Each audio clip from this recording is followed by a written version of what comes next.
할렐루야.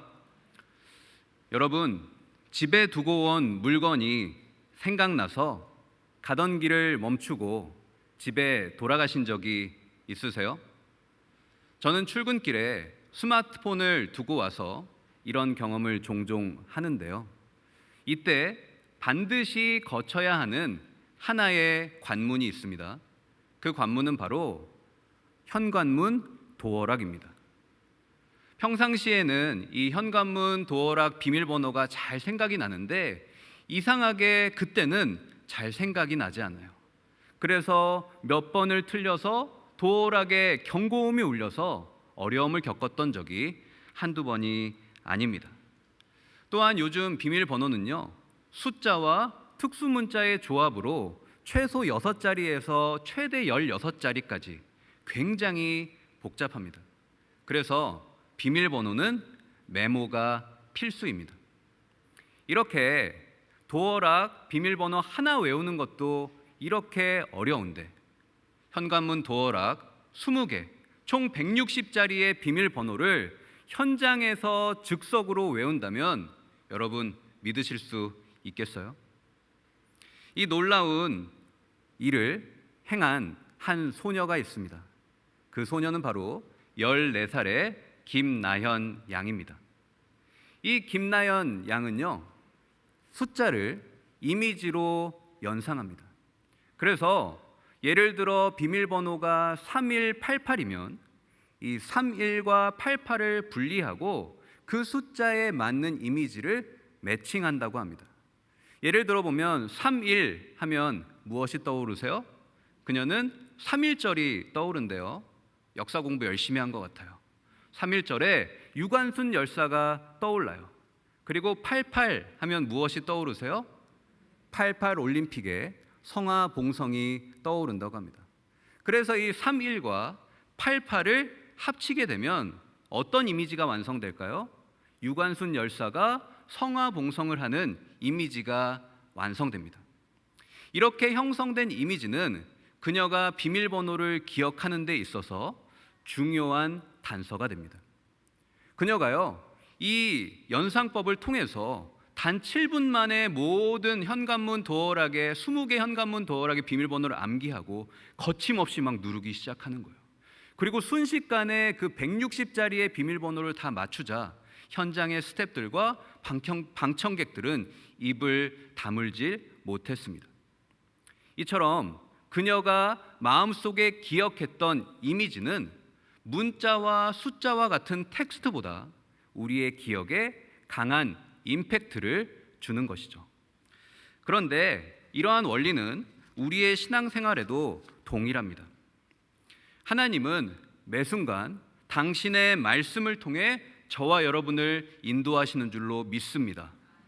여러분 믿으세요?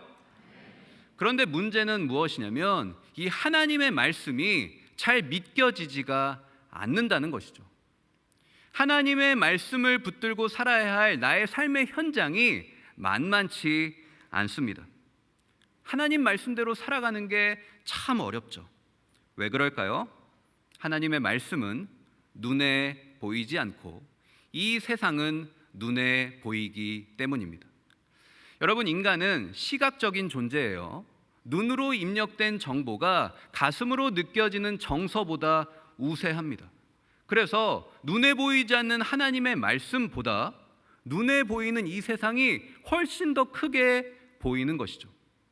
이러한 시각의 불균형이 저와 여러분의 믿음을 지배하는 것입니다. 따라서 우리는 이런 결론에 도달하게 됩니다. 성도는 눈에 보이지 않는 하나님의 말씀을 구체적인 이미지로 상상할 수 있어야 한다라는 거예요. 저는 이러한 힘을 거룩한 상상력이라고 부르기를 원합니다. 거룩한 상상력을 발휘할 때 저와 여러분의 믿음은 더욱 선명해질 줄로 믿습니다. 여러분, 믿음의 사람 아브라함을 떠올려 보세요. 75세의 나이에 하나님이 그에게 무엇을 약속하셨습니까? 아들을 주시겠다라고 약속하세요. 여러분, 우리가 이 성경 말씀으로 이것을 접해서 그렇지, 여러분이 한번 아브라함의 입장이 되어 보세요. 몇 살이라고요? 75세였어요. 할아버지셨습니다. 물리적인 나이와 자신의 신체 상태를 고려했을 때 이 약속이 도저히 믿어지지가 않는 거예요. 그래서 이 하나님의 약속을 의심하였습니다. 그러자 하나님이 그를 어디로 데려가시죠? 밤하늘에 수많은 무별이 보이는 이 동네 밖으로 데려가셔서 그에게 별을 보여주세요. 아브라함아, 너의 자손들이 이 수많은 무별들처럼 너의 아들을 통해 많아질 거야. 그날부터 아브라함의 마음속에는 하나의 이미지가 기억되었습니다. 그것은 바로 별이었죠. 약속을 받고 25년이 지난 뒤 하나님의 말씀은 거짓말처럼 성취되었습니다. 하나님은 아브라함에게 아들 이삭을 허락해 주셨던 것이죠. 이처럼 아브라함에게 별이라는 이미지는 하나님의 약속을 기억하고 상상할 수 있는 중요한 매개체가 되었던 것입니다. 이와 같이 하나님의 말씀을 이미지로 상상할 때 우리의 믿음은 더욱 강해지는 것이죠.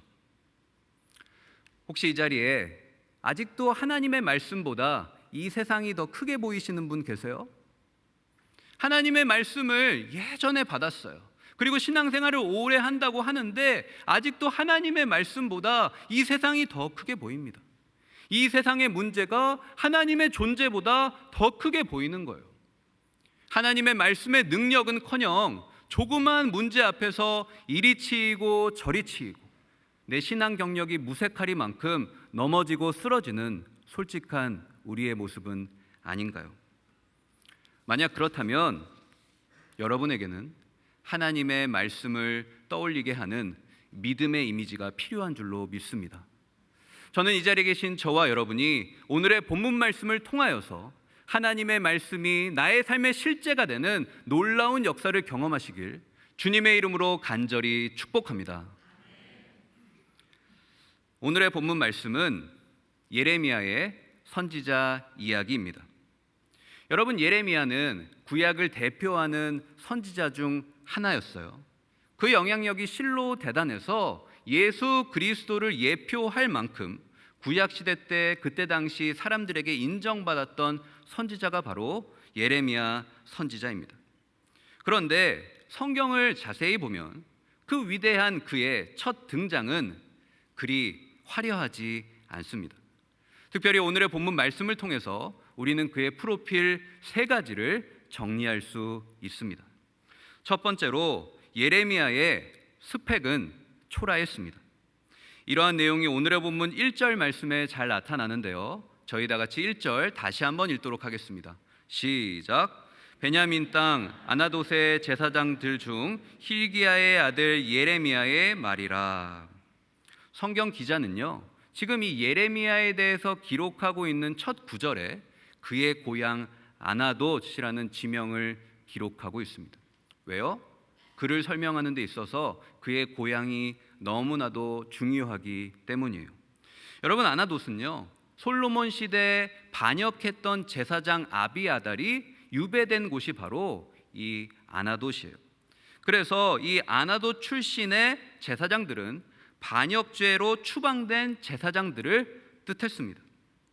예레미야가 아나돗에 기반을 둔 제사장 가문 출신이라는 것은 그의 인생에 있어서 굉장히 부정적인 프로필이었습니다. 아나돗은 예레미야의 인생의 아킬레스건이었죠. 아나돗은 그가 너무나도 지우고 싶은 이력서의 한 줄이에요. 예레미야는 몰락한 제사장 가문 출신으로 또다시 실패한 가업을 이어야만 했던 불운한 인생이었습니다. 여러분, 어쩌면 그는 업종 변경을 원했을지 모르겠어요. 하지만 하나님은 그를 선지자로 부르십니다. 사역하는 내내 이러한 그의 스펙의 결핍은 심각한 스트레스로 작용했던 것입니다. 둘째로 예레미야의 프로필은 사회적인 위기에 직면했다라는 것입니다. 오늘의 본문 2절 상반절 말씀 화면을 보시면 저희 다 같이 한 목소리로 읽도록 하겠습니다. 시작. 아몬의 아들 유다 왕 요시야가 다스린 지 13년에. 여러분, 예레미야는요 유다 왕 요시야 제13년째부터 선지자로 섬깁니다. 여러분, 근데 이 요시야는 유다의 3대 선왕 중 한 명이었어요. 하나님이 축복하셨고 태평성대를 이루었습니다. 하지만 이 애굽 왕 느고와 무기또 전투에서 그가 패배하고 남유다는 급격히 추락합니다. 그리고 결국 시드기야 왕 때 남유다는 바벨론에 의해 멸망하였습니다. 여러분, 이러한 남유다의 흑역사의 한복판에 지금 누가 서 있는 거예요? 예레미야가 서 있었던 것이죠. 여러분, 예레미야는 시대를 잘못하고 났어요. 여러분, 예레미야가 혼자 스스로 이 역사의 추가 이미 기울어져 있는데 어떻게 옮길 수 있겠습니까? 이미 판세가 기울었는데, 남유다의 전성기는 이미 끝이 났는데, 아무리 해도 변화할 수 없는, 변화되지 않는 현실을 바라보며 예레미야는 온몸으로 자신의 무기력함을 직감해야 했던 것이죠. 셋째로, 예레미야는 원천 기술이 없었습니다. 오늘의 본문 6절 말씀 저희 다 같이 한 목소리로 읽어볼까요? 시작. 내가 이르되 슬프도소이다 주 여호와여 보소서 나는 아이라 말할 줄을 알지 못하나이다 하니. 예레미야가 자신을 지금 뭐라고 소개합니까? 아이라고 합니다. 여러분, 이 아이라는 말은요 성경학자들에 따르면 20세 정도의 청년을 뜻한다고 해요. 여러분, 갓 20살이 된 이 청년이 지금 뭐라고 하는 거예요? 나는 말을 잘 못한다라는 거예요. 여러분, 한번 생각해 보세요. 이 남유다라는 나라는 역사와 전통이 있는 하나님의 택한 선민들이 모여있는 공동체예요. 그곳에는 리더들이 있었어요. 리더들의 매너가 있었고, 리더들의 룰이 있었고, 리더들의 시스템이 있었다고요. 그런데 그러한 땅에 지금 갓 20살이 된 청년 예레미야를 하나님이 선지자로 세우신 거예요. 여러분이 만약에 남유다의 리더라면 갓 20살이 된 청년을 선지자로 인정하실 수 있겠어요? 굉장히 힘들었겠죠. 그런데 아무리 힘들고 어려워도 예레미야가 언변이 탁월해서 하나님의 말씀을 효과적으로 선포하고 하나님의 말씀을 드라마틱하게 선포할 수 있었다면 그는 영적인 권위를 시간이 걸렸지만 얻어내는데 성공했을 거예요.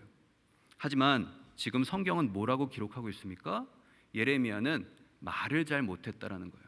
언변이 부족했다라는 거예요. 자신의 문제를 돌파해야 할 원천 기술이 그에게는 없었던 것입니다. 예레미야의 세 가지 프로필은 부정적이죠. 개인적으로는 실패한 가업을 이어야 하는 비극적 운명이었습니다. 사회적으로는 한 개인이 도저히 감당할 수 없는 국가적인 위기에 처했고요. 또한 이 모든 고난을 돌파할 수 있는 핵심 역량이 그에게는 없었습니다. 이러한 상황 속에서 하나님의 말씀이 예레미야에게 임합니다. 하나님의 말씀은 부정적인 프로필로 가득했던 그의 인생을 반등시킬 유일한 희망이었어요. 이렇게 중요한 시점에 안타깝게도 예레미야는 더 큰 문제를 노출합니다. 예레미야의 진짜 문제는 부정적인 프로필이 아니었습니다. 예레미야의 진짜 문제는 무엇이냐면 하나님의 말씀에 믿음으로 반응할 수 없는 그의 영적 상태였던 것이죠. 그의 거룩한 상상력은 하나님의 말씀 앞에서 전혀 작동하지 못했습니다. 이제 이런 예레미야의 거룩한 상상력을 회복하기 위한 하나님의 솔루션이 시작합니다. 하나님의 솔루션은 바로 믿음의 비주얼 싱킹입니다. 여러분, 이 비주얼 싱킹이라는 말은요 요즘에 굉장히 핫한 교육학 용어예요. 이 비주얼 싱킹이란 생각을 이미지로 정리해서 이해력과 암기력을 증진시키는 학습 방법이 바로 비주얼 싱킹이에요. 이 비주얼 싱킹은 우리가 잘 아는 빌 게이츠가 굉장히 열렬히 신봉했다고 합니다. 그래서 1994년에 뉴욕 크리스티 경매장에서 빌 게이츠가 72쪽의 단 한 권의 노트를 3천만 달러, 하나로 약 360억 원을 주고 구입했다고요. 그런데 그 360억 원의 돈을 주고 구입한 노트는 바로 무엇이었냐면 레오나르도 다빈치의 아이디어가 이미지로 기록된 72페이지 분량의 단 한 권의 노트였어요. 투자의 귀재 빌 게이츠의 눈에는 이 레오나르도 다빈치의 이미지 노트가 천문학적인 금액을 호가하는 가치를 가졌던 것이죠. 또한 세계적인 과학자 아인슈타인은 이미지는 내 아이디어의 원천이라고 하였습니다. 그래서 그는 평상시에 자신의 생각을 그림으로 정리했어요. 이미지로 표현할 때 복잡한 아이디어가 간단해집니다. 추상적인 개념이 아주 디테일한 이 물리학적인 공식으로 정립되었습니다. 그런데 빌 게이츠보다, 아인슈타인보다, 아니 레오나르도 다빈치보다 비주얼 싱킹을 먼저 하신 분이 계신데 그분이 바로 우리 하나님이세요. 이러한 내용이 오늘의 본문 5절로 10절 말씀에 자세히 기록됩니다. 이 5절에서 10절 말씀을 통해서 우리는 예레미야가 하나님의 말씀 속에서 발견한 믿음의 이미지 세 가지를 정리할 수 있습니다. 우선 예레미야가 하나님의 말씀에서 발견한 첫 번째 이미지는 하나님의 부르심이었습니다. 오늘의 본문 5절 상반절 말씀을 보시면 하나님은 예레미야에게 모태에 짓기 전에, 내가 배에서 나오기 전에 라고 기록하시죠. 여러분, 이 두 문구는 영원 전부터라는 문구 하나로 정리하면 단순하고 아주 쉽죠. 그런데 하나님은 추상적인 표현을 거부하시고 마치 의사가 처방전을 쓰는 것처럼 모태, 배라는 구체적인 신체 부위를 언급하십니다. 그리고 짓기 전에, 나오기 전에라는 동사 중심의 자세한 표현을 언급하셔서 이것을 시각화시켜 주시는 거예요. 여러분, 예레미야가 이 말씀을 묵상했을 때 그의 마음엔 아마 이런 이미지가 떠올랐을 것 같습니다. 화면을 보여주시면 이런 이미지가 떠올랐을 것 같아요. 자신은 작은 아이고 자신을 하나님께서 크신 손으로 안아주시는 하나님의 부르심이 그의 마음 가운데 영적인 이미지로 떠올랐을 것 같습니다. 예레미야가 얼마나 기뻤을까요? 여러분 한번 상상해 보세요. 작고 보잘것없는 나를 하나님께서 이렇게 사랑하시는구나, 나를 이렇게 부르셨구나, 그는 확신할 수 있었어요. 사역 기간 내내 자신의 정체성과 자신의 자존감이 바닥을 칠 때마다 그는 인생의 사진첩에서 이 이미지를 꺼내 들고 하나님의 부르심을 확신할 수 있었던 것이죠. 다음으로 예레미야가 하나님의 말씀에서 발견한 두 번째 이미지는 하나님의 손길이었습니다. 오늘의 본문 9절 말씀에서 예레미야가 말을 잘하지 못한다라고 걱정하잖아요. 그러자 하나님이 어떻게 하시죠? 예레미야의 입에 하나님의 손을 갖다 대십니다. 여러분, 예레미야의 눈앞에 말로 형용할 수 없는 장관이 펼쳐지고 있는 거예요. 갑자기 하늘에서 하나님의 커다란 손이 내 눈앞에 나타났고 나를 향해 다가온다라고 상상해 보십시오. 정말 놀라운 일이 아닐 수 없을 거예요. 하나님의 손은 하나님의 능력을 상징합니다. 입술에 당신의 손을 갖다 대신 하나님의 행동은 무엇입니까? 내가 너의 입에 나의 능력을 두겠다라는 하나님의 보증 수표였던 것이죠. 그의 두 눈으로 이것은 똑똑히 입력이 되었어요. 그렇구나, 내가 말을 비록 못해도 하나님이 나에게 능력을 주시는구나, 하나님이 나를 도와주시는구나.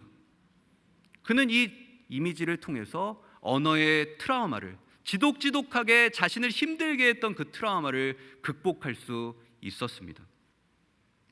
마지막으로 예레미야가 하나님의 말씀에서 형상화했던 세 번째 이미지는 하나님의 말씀을 향한 열린 마음이었습니다. 오늘의 본문 10절 상반절 말씀을 보세요. 10절 상반절 말씀을 보시면 예레미야에게 하나님의 말씀이 성취될 것을 직접 보라고 하나님은 말씀하시죠. 여러분, 여기서 이 보라라는 동사는 히브리어로 라아입니다. 이 라라는 동사는 어떠한 동사이냐면 시각적으로 본다라는 뜻뿐만 아니라 마음으로 인정한다라는 뜻을 가집니다.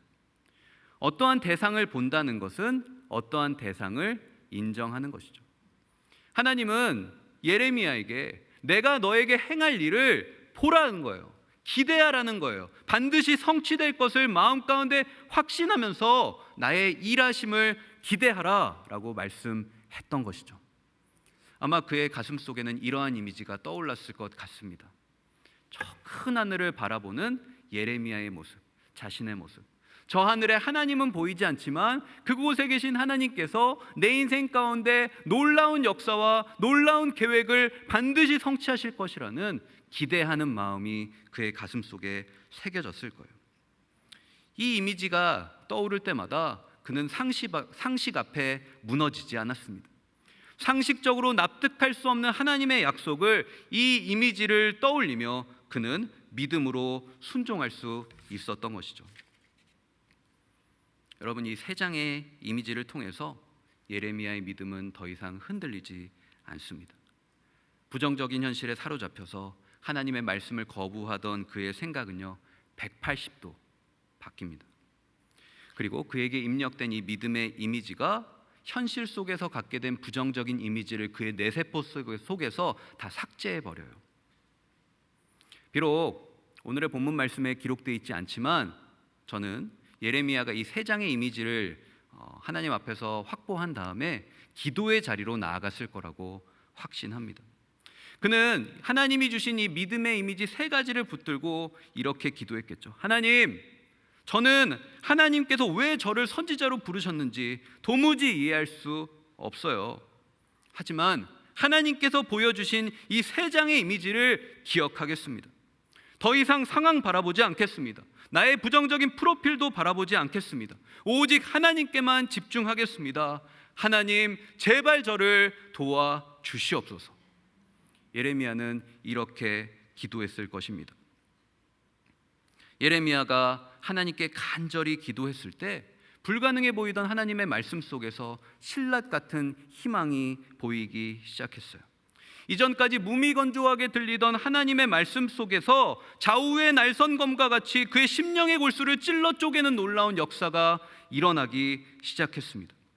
예레미야의 영혼에 입력된 세 장의 이미지가 결합되어서 재창조되어서 하나님의 놀라운 섭리와 놀라운 계획이 그의 눈앞에 펼쳐지는 역사가 일어났던 것이죠.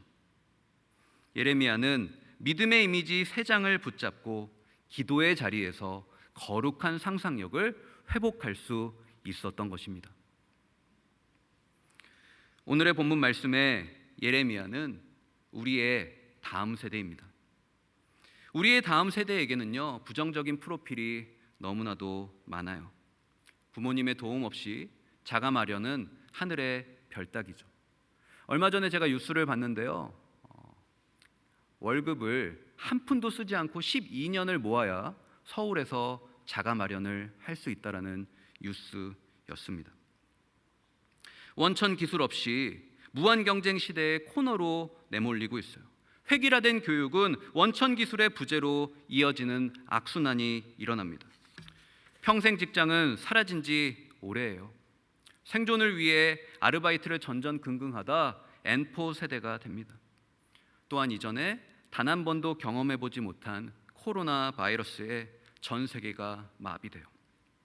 학교에 가서 친구들과 즐겁게 뛰놀고 열심히 공부해야 될 우리 아이들이 코로나 키즈로 불립니다.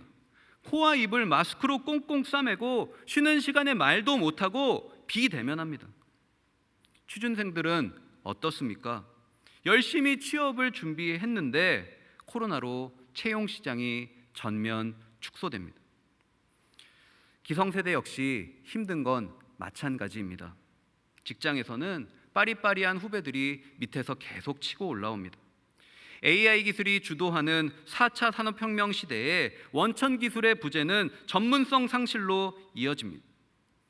또한 야심차게 시작했던 새로운 사업이 코로나 바이러스 직격탄을 맞습니다. 직원들 월급은커녕 월세도 내기 힘이 듭니다. 우리 인생은 남녀노소를 불문하고 부정적인 프로필로 가득합니다.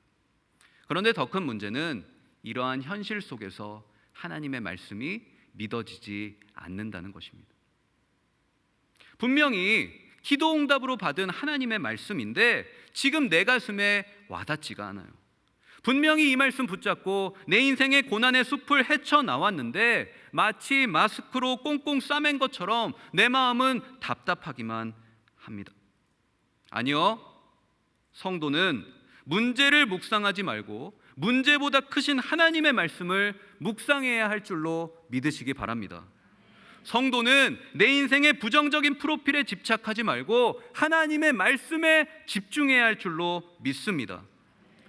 여러분, 믿음의 비주얼 싱킹은 그렇게 어렵지 않아요. 먼저 하나님의 말씀을 묵상하고 마음에 떠오르는 키워드를 정리하세요. 그리고 그 키워드를 붙잡고 하나님의 일하심을 기대하며 기도의 자리로 나아가세요. 기대하면 기도합니다. 기도하면 기적이 시작될 줄로 믿습니다. 하나님께 기도하자 기도하는 자에게 하나님이 당신의 마음을 부어주세요. 기도하는 자에게 하나님께서 세상이 알 수 없는 놀라운 섭리와 계획을 보이십니다. 기도하는 자에게 하나님의 놀라운 영감이 임하여서 거룩한 상상력이 회복되는 것이죠. 거룩한 상상력은 영적인 집중력입니다. 거룩한 상상력은 문제 안에 갇힌 내가 문제 밖에 계신 하나님을 바라보는 거예요.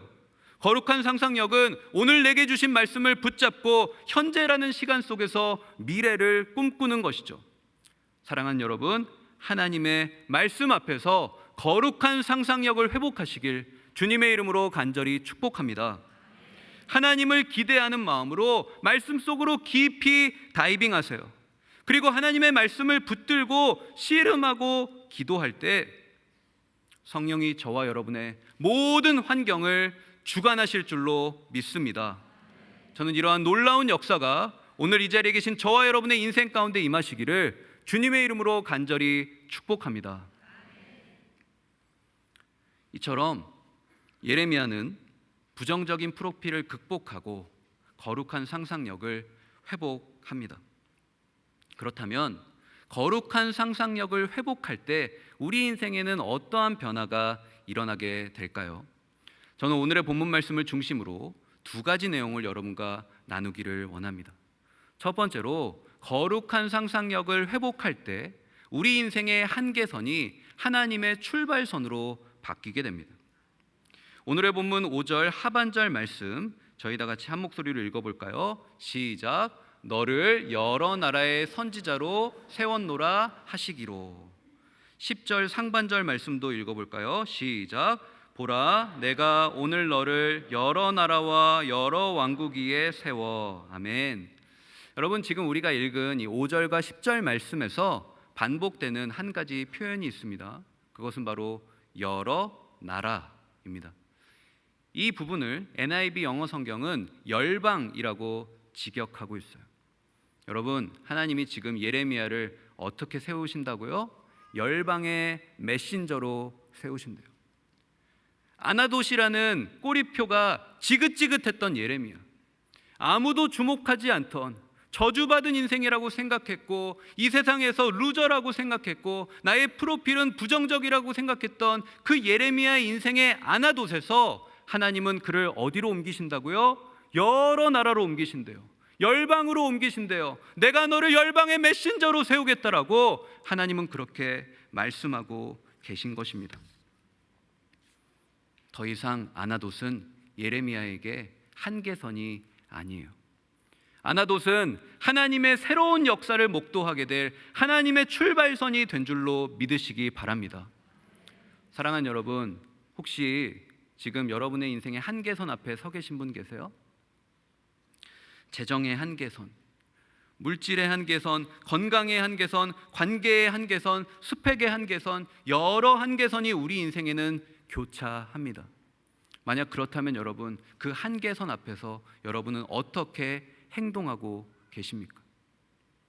부모님 탓하고 남 탓하고 내 인생에 이런 한계선이 왜 있냐며 하나님께 불평하고 있지 않습니까? 아니요, 여러분. 우리는 오늘의 본문 말씀을 기억해야 합니다. 오늘의 본문 말씀은 저와 여러분에게 무엇이라고 하십니까? 거룩한 상상력을 회복한 인생은 인생의 한계선이 하나님의 출발선으로 바뀔 것을 기대하라는 거예요.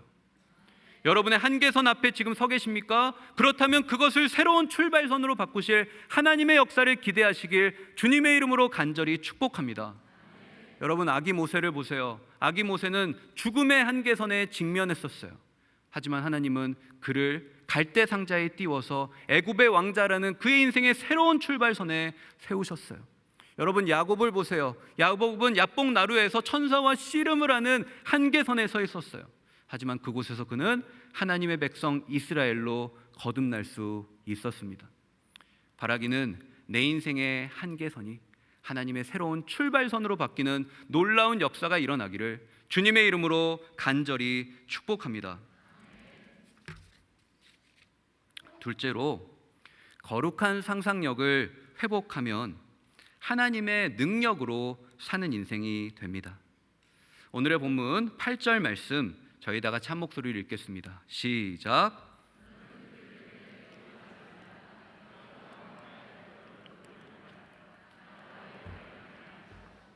아멘. 예레미야는요 20살 청년이었잖아요. 굉장히 어렸어요. 저도 조카들 중에 20살이 된 조카가 있는데요, 그 조카 생각하고 예레미야 생각하니까 진짜 예레미야 이때 당시 어렸더라고요.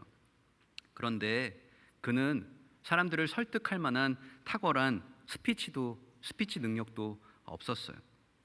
하지만 예레미야에게는 소망이 있었죠. 어떠한 소망입니까? 하나님이 나와 함께 하신다는 소망인 줄로 믿습니다. 하나님이 나를 반드시 구원하시겠다라는 약속의 소망인 줄로 믿습니다. 그 약속을 붙드니까, 그 하나님이 나와 함께 하심을 믿으니까 그 초라했던 인생이 위대해지는 거예요. 여러분, 예레미야가 위대한 게 아닙니다. 예레미야와 함께 하시는 하나님이 위대하시기 때문에 예레미야의 인생이 위대한 줄로 믿으시기 바랍니다. 예레미야를 구원하시겠다는 하나님의 약속이 위대하기 때문에 그의 인생의 부정적인 프로필은 다 상쇄된 줄로 믿으시기 바랍니다. 혹시 이 자리에 나보다 우월한 사람 바라보며 심한 열등감 느끼시는 분 계십니까? 나는 아무것도 시도조차 하지 못하면서 열심히 사는 주변 사람들 비판하고 있지 않으세요? 아니면 어느 날은 세상 모두를 다 가진 사람처럼 그렇게 기뻐하다가 행복해하다가 또 어떤 날은 좌절과 절망의 나락으로 떨어지고 있지 않으십니까? 만약 그렇다면 여러분은 여러분의 능력으로 사는 인생입니다.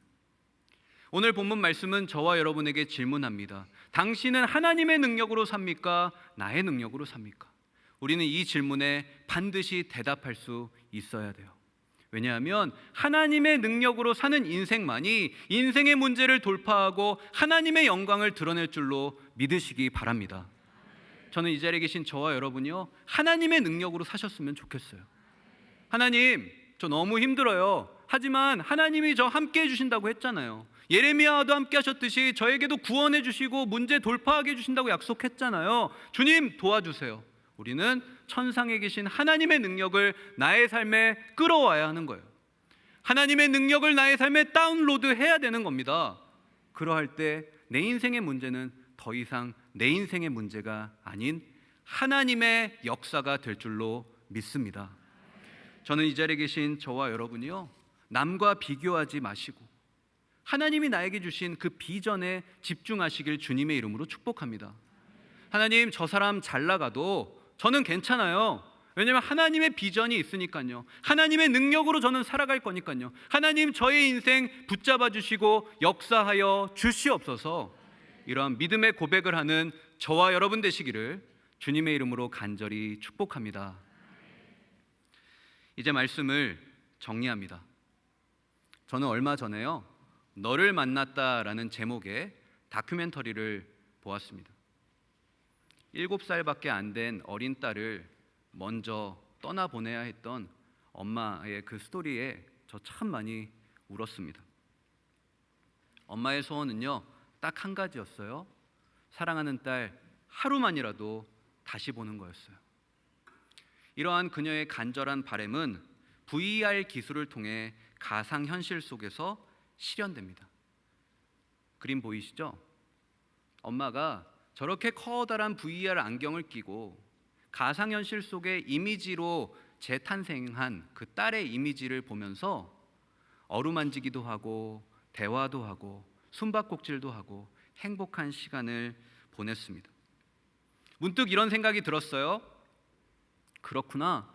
성도 역시 이 세상 속에서 믿음의 VR 안경을 끼고 눈에 보이지 않는 하나님을 바라봐야겠구나. 할렐루야. 성도는 눈에 보이는 이 세상 속에서 눈에 보이지 않는 하나님을 바라봐야 할 줄로 믿습니다. 성도는 내 인생의 부정적인 프로필 속에서 사는 인생이 아니라 하나님의 놀라운 계획과 하나님의 섭리 속에 사는 인생이 되어야 될 줄로 믿습니다. 저는 이 시간 여러분을 도전하기 원해요. 여러분, 여러분의 인생 속에서 이 세상 속에서 거룩한 상상력을 붙들고 하나님의 말씀을 성취하는 인생이 되지 않으시겠습니까? 하나님의 말씀이 여러분의 인생의 비전이 되고 그 비전을 붙잡고 하나님의 나라와 영광을 매일의 삶 가운데 경험하는 여러분 되고 싶지 않으세요? 그렇다면 말씀 속에서 구체적인 이미지를 발견하세요. 그리고 그 이미지 붙잡고 기도의 자리로 나아가세요. 눈물로 씨를 뿌려서 하나님의 나라와 영광을 위해서 믿음으로 기도할 때 하나님께서는 반드시 응답해 주실 줄로 믿습니다. 여러분, 비전은 바라보는 거예요. 여러분, 비전은 꿈꾸는 거예요. 비전은 하나님의 말씀을 거룩한 상상력을 갖고 꿈꾸는 자의 특권인 줄로 믿습니다. 비전을 품고 살아갈 때 우리의 인생에 두 가지 변화가 일어날 것입니다. 내 인생의 한계선이 하나님의 출발선이 될 줄로 믿습니다. 그리고 나의 능력이 아닌 하나님의 능력으로 살아가게 될 줄로 믿습니다. 부디 이러한 삶을 소망하시면서 오늘 하루도 하나님의 말씀이 가상현실이 아닌 나의 삶의 실제가 되는 저와 여러분 되시길 주님의 이름으로 간절히 축복합니다. 다 함께 찬양하시겠습니다. 내게로부터 눈을 들어 주를 보기 시작할 때 주의 일을 보겠네. 내 작은 마음도 돌이키사 하늘에 꿈꾸게 하네. 주님을 볼 때 모든 시선을 주님께 드리고 살아계신 하나님을 느낄 때 내 삶은 주의 역사가 되고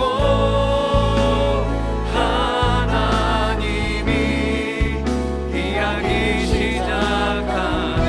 모든 시선을 주님께 드리고 참되하신 하나님을 느낄 때 세상은 주의 나라가 되고 하나님이 일하기 시작하네. 아멘. 이 시간 오늘 주신 말씀을 기억하면서 함께 기도하기 원합니다. 주님, 그렇습니다. 내 인생에 부정적인 프로필이 너무나도 많습니다. 내가 나 스스로를 바라보면서 안 될 거라고 생각합니다. 부정적이라고 생각합니다. 하나님의 말씀을 도저히 믿을 수 없다라고 나 스스로 판단하고 하나님의 말씀을 대하고 있지 않습니까? 아니요. 하나님은 오늘 예레미야의 말씀을 통해서 우리를 도전하기 원하십니다. 너의 인생의 부정적인 프로필이 너의 인생을 망치는 것이 아니라 부정적인 프로필로 가득한 인생 가운데 허락하시는 하나님의 말씀을 믿지 않을 때 너의 인생은 쓰러지고 넘어진다라고 우리에게 경고하십니다. 오 주여, 거룩한 상상력을 회복하게 하여 주시옵소서. 하나님의 말씀 붙잡고 구체적인 이미지를 떠올리게 하시고 구체적인 이미지 붙잡고 기도의 자리로 나아가 눈물로 기도하여 하나님의 나라와 영광을 경험하는 아름답고 복된 인생이 되게 하여 주시옵소서. 그러할 때 내 인생의 한계선이 하나님의 새로운 출발선이 될 줄로 믿습니다. 그러할 때 나의 능력이 아닌 하나님의 능력으로 살아가게 될 줄로 믿습니다. 오 성령이여, 예레미야에게 허락하신 놀라운 역사가 나의 인생 가운데 나의 배우자에게, 나의 사랑하는 자녀들에게 임하게 하여 주시옵소서. 이 시간 주님의 말씀 붙들 주님의 이름 부르며 기도합니다. 주여,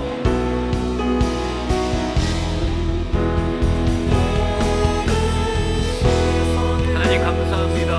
아버지 하나님, 오늘 말씀을 통해서 내 인생 가운데 부정적인 프로필을 바라보지 말라고 하시니 감사합니다. 하나님 앞에 무릎 꿇기 원합니다. 하나님을 바라보기 원합니다. 하나님의 말씀 속에 감춰진 믿음의 이미지를 발견할 수 있기 원합니다. 그 믿음의 이미지를 붙잡게 하여 주시옵소서. 믿음의 비주얼 싱킹을 하게 해주시고 아버지 거룩한 상상력을 회복하게 해주셔서 의심의 눈이 아니라, 부정적인 시선이 아니라, 세상의 부정적인 이미지에 매몰된 인생이 아니라 하나님이 보여주시는 것, 하나님이 말씀하시는 것, 하나님이 나에게 이렇다라고 선포하신 그 음성에 온전히 순종할 수 있도록 아버지 역사하시고 인도하여 주시옵소서. 아버지 믿음으로 사는 인생은 넘어지지 않습니다. 쓰러지지 않습니다. 다시 일어나 하나님의 나라와 영광을 위해 도전합니다. 아버지 특별히 거룩한 상상력을 회복할 때 아버지 우리 인생의 한계선이 하나님의 새로운 출발선이 될 줄로 믿습니다. 하나님의 전지전능하심이 나의 삶에 하나님의 능력으로 임하게 될 줄로 믿습니다. 오 성령이여 함께해 주시옵소서. 오 성령이여 기름 부어 주시옵소서. 오 성령이여 주의 나라와 영광을 위해 귀하게 쓰임받기를 원합니다. 나의 배우자에게, 나의 자녀들에게 거룩한 상상력이 회복되기 원합니다. 믿음의 구체적인 이미지 붙잡고 하나님의 나라 영광을 위해 귀하게 쓰임받을 수 있도록 아버지 역사하여 주시옵소서.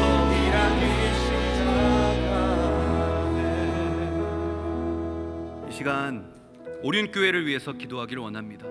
하나님께서 이 마지막 때에 정말 30년 전에 조그마한 상가교회였던, 개척교회였던 오륜교회를 하나님 이렇게 부흥성장 발전시켜 주셨습니다. 이러한 은혜를 주신 이유는 한국교회를 섬기고 이 마지막 때에 하나님의 마음을 시원케 하는 시대적인 대안을 제시하라고 하나님 우리에게 축복해 주신 줄로 믿습니다. 아버지 하나님, 이 어려운 때에 위드 코로나 이 시대에 하나님의 참된 대안을 제시할 수 있는 영적 롤모델이 될 수 있는 오륜교회 되게 하여 주시옵소서. 모든 사역 가운데 기름 부어주시고 특별히 그 사역을 이끌고 나아가신 김은호 담임 목사님 영육간의 강건함을 주시고 성령 충만함을 주셔서 하나님의 나라 영광을 위해 귀하게 쓰임받는 이 시대의 믿음의 리더가 되게 하여 주시옵소서. 이 시간 마지막으로 오륜교회와 김은호 담임 목사님 위해서 주님의 이름 한번 부르 기도합니다. 주여, 하나님 감사합니다.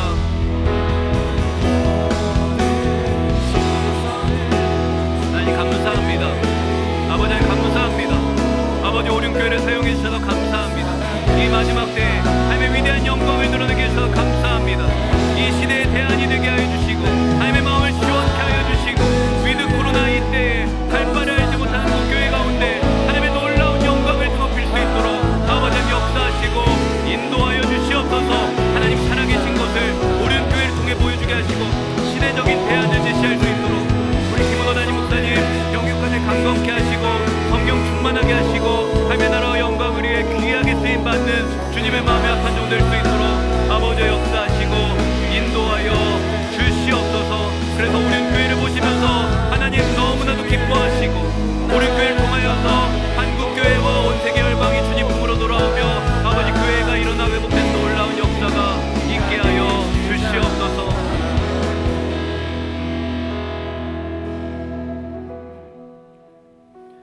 이제는 우리 주 예수 그리스도의 은혜와 하나님 아버지의 무한하신 사랑하심과 성령님의 감동감화 위로 교통하시는 은사가 오늘 말씀을 듣고 눈에 보이지 않는 하나님의 말씀으로 눈에 보이는 이 세상을 믿음으로 승리하기로 결단하는 이 자리에 있는 모든 성도님들 머리 위에 함께 하시기를 축원하옵나이다. 아멘.